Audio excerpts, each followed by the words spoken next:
மாட்டேன். அன்பான தேவ பிள்ளைகளை, சந்தோஷமா இருக்கிறீங்களா? மகிழ்ச்சியா இருக்கிறீங்களா? காலையில் எழுந்துச்சு எல்லாரும் என்ன பண்ணுறீங்க? பைபிள் வாசிக்கிறீங்களா? பைபிள் வாசிக்கணும். அதுதான் நம்முடைய வாழ்க்கைக்கு அதிகாலையினுடைய ஆசீர்வாதங்கள். எழுந்த உடனே தகப்பன் சமூகத்தை நோக்கி பார்க்கிற என் அன்பான சொந்த பந்தங்களே, நீங்கள் எப்பொழுதும் கிறிஸ்துடைய அன்புக்கு உரியவர்களாக இருக்கிறபடினால் அந்த உரிமையோடு கூட உங்களுக்கு நான் சொல்லுகிறேன், காலை எழுந்தவுடன் அவருடைய கிருபை புதியதென்று நமக்கு வேதங்கள் சொல்லுகிறது. அப்படிப்பட்ட கிருபைக்குள் இருக்கக்கூடிய உங்களுடைய வாழ்க்கையில் முதலாவது முக்கியத்துவம் உங்கள் அப்பாவுக்கு நீங்கள் கொடுக்க நீங்கள் மிகவும் கடமைப்பட்டவர்களாக இருக்கிறீங்க.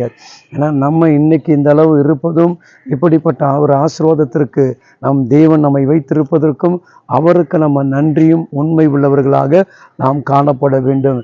எழுந்தவுடனே சோத்திரங்கள் பண்ணி நல்லா ஒரு துதிச்சு அதுக்கப்புறம் வேதங்களை வாசித்து நீங்கள் என்ன பண்ணணும்? முழங்கால் படிக்கிட்டு நீங்கள் செபிக்கணும். அப்போ அந்த வசனங்கள் உங்களோடு கூட பேசும். அந்த வார்த்தைகள் உங்களுடைய வாழ்க்கைகளை என்ன பண்ண பலப்படுத்தி உங்கள் தலைகளை உயர்த்தும். அதுதான் நமக்கு வேதம் கற்றுக் கொடுக்கிறது. ஏசாயா 2ஆம் அதிகாரத்தில் 5வது வசனம் சொல்லுகிறது, யாக்கோபின் வம்சத்தாரே, கர்த்தரின் வெளிச்சத்தில் நடப்போம் வாருங்கள். மனுஷனுடைய பாதையில் அல்ல, கர்த்தர் காட்டக்கூடிய ஆசீர்வதிக்கப்பட்ட ஒரு பாதை. மனுஷன் நம்மளை கூட்டிகிட்டு போய் எங்கே கொண்டு போவான்? ஒன்று பாவத்துக்கு கொண்டு போவான், இல்லை சினிமா தேட்டருக்கு கொண்டு போவான். நம்மளை சரியான ஒரு நல்பாதைக்கு கொண்டு போகக்கூடிய நல்ல மனிதர்களை காண்பது ரொம்ப கடினம். அதனால் தேவன் சொல்லுகிறார், நாம் தேவனுடைய பிள்ளைகளாக இருக்கிறபடினால் அவர் யாக்கோபுடைய வம்சத்தாரை பார்த்து சொல்லுகிறார், இஸ்ரவேலுடைய வம்சத்தாரை பார்த்து சொல்லுகிறார், உன்னையும் என்னையும் பார்த்து சொல்லுகிறார், வாங்க என் வெளிச்சத்தில் நடங்கன்னு சொல்லுகிறார். ஏன்னா அவருடைய இடத்துல பார்த்தீங்கன்னா இருள் இருப்பதில்லை.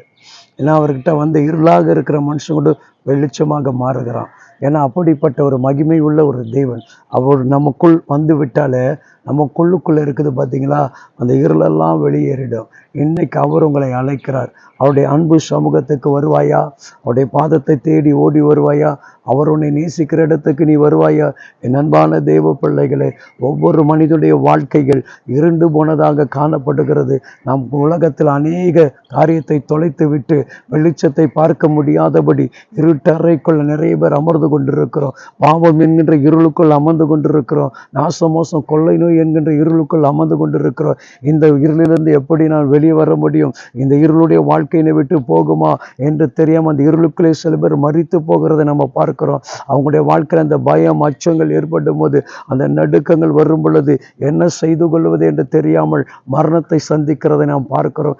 எத்தனை காரியங்கள் இப்படி இந்த உலகத்தில் நடந்து கொண்டிருக்கிறது. இந்த உலக மனிதர்கள் வாழ்க்கையை மீட்டெடுக்க வந்திருக்கிற இந்த மீட்பின் இரட்சகர் சொல்லுகிறார், என் வார்த்தையை நம்புகிறாய் அல்லவா? என் வசனத்தை நீ உறுதியாக பற்றி கொள்கிறாய் அல்லவா? உன் வாழ்க்கையில் இருள் இருக்காது மகளே, என்னை தேடி வா, என் சமூகத்தை நோக்கி பார். எனக்கு கொடுக்கக்கூடிய நீ கனத்தை நீ கொடுக்கும் பொழுது இந்த உலகத்தில் எவ்வளவு பெரிய இருளுக்குள் நீ இருந்தாலும் உன்னை வெளிச்சத்துக்கு கொண்டு வரக்கூடியது என்னுடைய பொறுப்பு என்று கர்த்தர் சொல்லுகிறார். யார் நமக்கு சொல்ல முடியும்? எந்த ஒரு மனிதனும் நமக்கு வாக்கு கொடுக்க முடியாது. ஆனால் இவர் உனக்கு வாக்கு கொடுக்கிறார். உன்னுடைய வாழ்க்கையை மாற்றி கொடுப்பேன்னு சொல்லுகிறார். உன்னுடைய வாழ்க்கையில வெளிச்சத்தை கொடுப்பேன்னு சொல்லுகிறார். உன் வாழ்க்கையில் ஒரு சமாதானத்தை கொடுப்பேன்னு சொல்லுகிறார். சமாதானம் இல்லாதபடி எத்தனை பேருடைய வாழ்க்கை இருண்டு போயிருக்குது இல்லையா? நம்ம எவ்வளோதான் ஆண்டவருக்குள்ளே வந்தாலும், எவ்வளோதான் கர்த்தரை துதிச்சாலும், ஆண்டவர் எனக்கு இன்னும் சமாதானம் இல்லைன்னு சொல்றதுக்கு எத்தனை குடும்பம் இருக்குது இல்லையா? அப்போ அந்த சமாதானம் கிடைப்பதற்கு காரணம் என்ன? இன்னும் நம்ம சரியாக அவருடைய பாதத்தில் அமராமல் இருக்கிறோம். அவருடைய அன்பின் சமூகத்தில் அமர்ந்து பாருங்க, அவரோடு கூட அதிகமாக நேசித்து பாருங்க.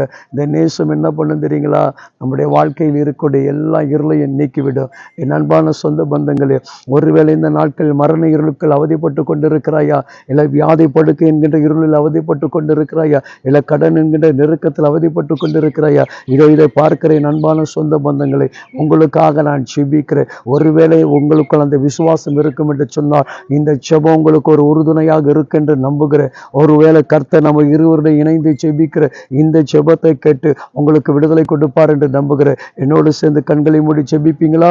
மகா பரிசுத்தமும் இரக்கமுள்ள எங்கள் அன்பு தகப்பனே, இதோ உமது அன்பு பிள்ளைகள் எந்த மரண இருள் கண்ணிக்குள் ஆகப்பட்டு இருந்தாலும் இப்பொழுது உம்முடைய மகிமையுடைய வெளிச்சங்கள் அவர்களை விடுவிக்கப்படுவதாக, அவங்க குடும்பத்தில் ஒரு விடுதலை நீர் கட்டளை இடுவீராக சுவாமி. அது வியாதி படுக்கைகள் இருந்தாலும் மாறட்டும். இயேசுவின் நாமத்தில் அந்த குடும்பத்துக்குள் ஒரு அற்புதம் நிகழட்டும் சுவாமி. ஒரு தெய்வீக சமாதானத்தை விட்டு ஆளுகை செய்யட்டும். உம்மை நம்புகிற பிள்ளைகளுக்கு, உம்மை தேடுகிற பிள்ளைகளுக்கு நீரே வழியும் சத்தியும் ஜீவனமாக இருக்கிற அந்த வெளிச்சத்தின் பாதையில் இந்த பிள்ளைகள் நடக்க ஒப்பு கொடுக்கிறாங்க. கண்ணோக்கி பார்த்து அவர்களை ஆசீர்வதிங்கள். ஆமென். ஆண்டவர் நிச்சயமாக உங்க இருளை மாற்றி கொடுப்பார்.